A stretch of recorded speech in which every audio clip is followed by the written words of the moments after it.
पाकिस्तान ने कर दिखाया वो जिसकी कल्पना खुद भारत को नहीं थी। भारत के लिए बन गया पाकिस्तान मोम दिल, उठा लिया बड़ा कदम। एससीओ की बैठक में भारत के सबसे करीब रहने को पाकिस्तान तैयार। पाकिस्तान के इस कदम से क्या सुधरेंगे भारत और पाकिस्तान के रिश्ते? क्या भारत पाकिस्तान को फिर से लगा लेगा गले? दोस्तों, हमें देखने को मिल रहा है कि हमारा पड़ोसी दुश्मन पाकिस्तान इन दिनों भारत से काफी झुककर पेश आ रहा है। एक तरफ हमें देखने को मिलता था कि भारत के खिलाफ पाकिस्तान एक से बढ़कर एक कदम उठाता हुआ नहीं थकता था, तो वही दूसरी तरफ आज पाकिस्तान की स्थिति कुछ ऐसी हो गई है कि पाकिस्तान की तरफ से एक बड़ा कदम उठा लिया गया है और उससे भी बड़ी बात, भारत की तरफ से भी पाकिस्तान के निमंत्रण को स्वीकार करते हुए पाकिस्तान में एंट्री मारी गई है। तो चलिए जानते हैं क्या है पूरा मामला और बढ़ते हैं वीडियो की तरफ बिना किसी देरी के। दोस्तों, ये मामला कुछ ऐसा है कि यहाँ पर पाकिस्तान ने भारत को न्योता दिया कि भारत पाकिस्तान में आए, और मजे की बात देखिए कि भारत पाकिस्तान के न्योते को स्वीकारते हुए पाकिस्तान पहुँच भी गया। भारत यहाँ पर देखना चाहता था कि इस समय पाकिस्तान की स्थिति कैसी है और आखिर ऐसी कौन सी मजबूरी आ पड़ी है कि यहाँ पर पाकिस्तान को अपने सबसे पक्के दुश्मन को अपने ही देश में ना चाहते हुए बुलाना पड़ रहा है। ये सब चीजें थी जो कि भारत को पाकिस्तान जाने के लिए मजबूर कर रही थी, और भारत पाकिस्तान गया और जाकर पूरा जायजा लेकर आया है। पाकिस्तान की तरफ से अपने पहले सेना के अधिकारियों को भारत भेजा गया ताकि वो एससीओ की बैठक में शामिल हो सके। उसके बाद हमें देखने को मिला कि पाकिस्तान की तरफ से भारत को ही न्योता दे दिया गया। ये बात तो दुनिया के किसी भी देश से नहीं छुपी है कि इस समय पाकिस्तान भूखा मर रहा है और रमजान में आटे के लिए पूरे देश में मारामारी मची हुई है। और इस समय पाकिस्तान के हालात ऐसे हो गए हैं कि लोग घंटों तक लाइन लगा रहे हैं, तब जाकर उनके हाथ 1 किलो आटा आ पा रहा है। यहाँ तक कि उसमें भी लोग आपस में लड़े भिड़े जा रहे हैं ताकि उनको बचा कुचा आटा मिल जाए। पाकिस्तान के पंजाब प्रांत के हालात इतने ज्यादा खराब है कि यहाँ पर लोग मुफ्त का आटा पाने के लिए एक दूसरे को मार पीट रहे हैं। अभी तक जो आंकड़ा निकलकर सामने आया है उसमें ये पता चल रहा है कि मुफ्त का आटा लेने के लिए पंजाब प्रांत में अब तक 11 लोग मारे जा चुके हैं। पाकिस्तान के विदेश मंत्री बिलावल भुट्टो की तरफ से विदेश मंत्रालय में इफ्तार डिनर रखा और इस इफ्तार डिनर में कई डिप्लोमेट्स को आमंत्रित किया गया और हमें देखने को मिला कि पाकिस्तान की तरफ से भारत को भी निमंत्रण भेज दिया गया। एक तरफ तो पूरी दुनिया को पता है कि भारत और पाकिस्तान के बीच में भयानक विवाद चल रहा है, तो वही दूसरी तरफ पाकिस्तान भारत को न्योता भेज रहा है ताकि भारत कैसे भी करके पाकिस्तान के इफ्तार डिनर में चला जाए। भारत की तरफ से भी पाकिस्तान के इस न्योते को स्वीकार कर लिया गया क्योंकि भारत भी यहाँ पर पाकिस्तान की उस मजबूरी को देखना चाहता था कि इतना विवाद चलने के बाद भी आखिर पाकिस्तान की ऐसी क्या मजबूरी आ गई कि उसने भारत को आमंत्रित करने के लिए न्योता भेज दिया। 3 साल में ऐसा पहला मौका आया है जब भारत के विदेश मंत्रालय की तरफ से किसी ने पाकिस्तान के इफ्तार पार्टी में शिरकत की है। पाकिस्तान की तरफ से भारत के उच्चायोग को ये न्योता दिया गया था, लेकिन उनके पाकिस्तान में न होने की वजह से भारत के एक वरिष्ठ नेता उनकी जगह इफ्तार पार्टी में पहुंचे थे। अभी हाल ही में हमें देखने को मिला था कि पाकिस्तान के कुछ अधिकारी भी भारत पहुंचे थे। हमें पाकिस्तान के मुंह से एक समय ये भी सुनने को मिला था कि पाकिस्तान बोल रहा था कि पाकिस्तान भारत से सिवाय कश्मीर के मुद्दे पर और किसी मुद्दे पर बातचीत नहीं करना चाहता है।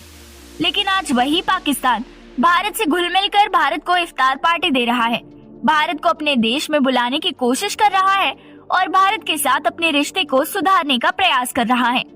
पाकिस्तान ने अपनी सभी बातों को भुलाकर अपनी सेना के अधिकारियों को भारत में एससीओ की बैठक में भेज दिया। इसको लेकर एक्सपर्ट का ये मानना है कि पाकिस्तान ऐसा भारत के साथ इसीलिए कर रहा है क्योंकि उसे भारत की मदद की जरूरत है, और कहीं न कहीं भारत के लिए ये हिंट भी है कि आने वाली बैठक में भारत में पाकिस्तान के रक्षा मंत्री और विदेश मंत्री आ सकते हैं, और एससीओ ही ऐसा एक मौका है जहां पर पाकिस्तान भारत से सीधे मदद मांग सकता है। और पाकिस्तान ये बात भी बहुत अच्छे से समझ गया है कि भारत को आंखें दिखाएंगे तो भूखे ही मर जाएंगे। यहाँ पर पाकिस्तान भारत के सामने आ चुका है और भारत के पैरों में गिर चुका है। जिस तरीके से भारत को पाकिस्तान बुला रहा है, मिलाने की कोशिश कर रहा है, वो चीज कहीं न कहीं ये बताती है कि यहाँ पर पाकिस्तान को इस समय भारत कितना जरूरी है। वैसे आपको क्या लगता है, क्या भारत को पाकिस्तान की स्थिति में मदद करनी चाहिए या फिर नहीं? आप अपनी राय हमें नीचे कमेंट बॉक्स में अवश्य लिखकर बताएं। अभी अभी खबर निकल कर आ रही है और ये खबर रूस के इतिहास की सबसे बुरी खबर होने वाली है। जी हाँ, आप बिल्कुल सही सुन रहे हैं। यहाँ पर रूस के लिए एक बहुत बड़ी और बहुत बुरी खबर निकलकर सामने आ गई है।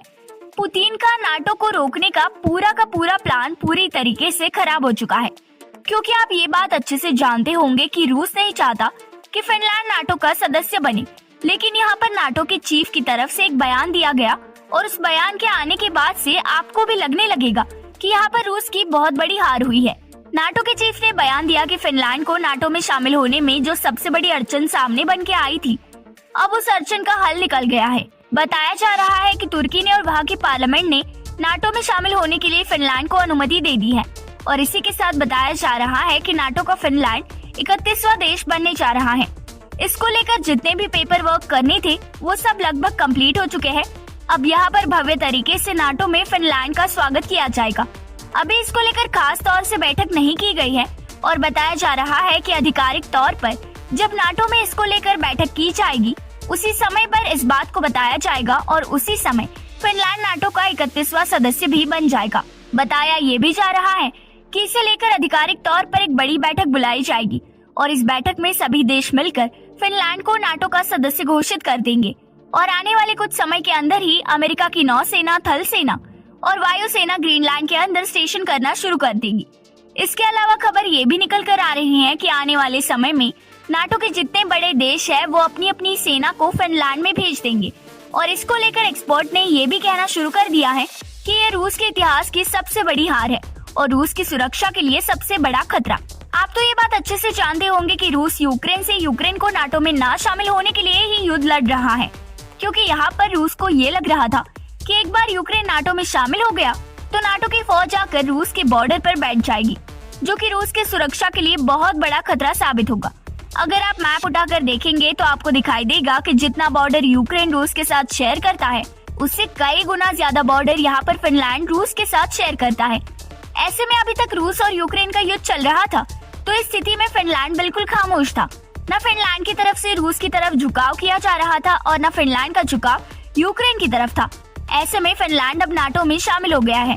यकीनन अब फिनलैंड का जो झुकाव रहेगा वो पश्चिमी देशों की तरफ ज्यादा रहेगा और अब खुद अमेरिका की फौज आकर रूस के सर पर बैठेगी। आप मैप उठाकर देखेंगे तो आपको दिखाई देगा कि जब फिनलैंड नाटो का सदस्य नहीं बना था तो यहाँ पर नाटो के देश बिल्कुल थोड़ी सी ही सीमा रूस के साथ साझा करते थे, लेकिन यहाँ पर फिनलैंड नाटो का सदस्य बन जाएगा तो ऐसे में नाटो के पास काफी बड़ी पकड़ आ जाएगी, जो कि रूस के ऊपर कंट्रोल कर पाएंगे। और एक तरीके से नाटो ने रूस को घेर लिया है, क्योंकि सभी देश लगभग अब नाटो में जा चुके हैं, बेलारूस को छोड़कर, और बेलारूस इतना मैटर नहीं करता है। आपके इस विषय में क्या राय है जरूर बताइए। वीडियो को लाइक कीजिए और चैनल को सब्सक्राइब कीजिए।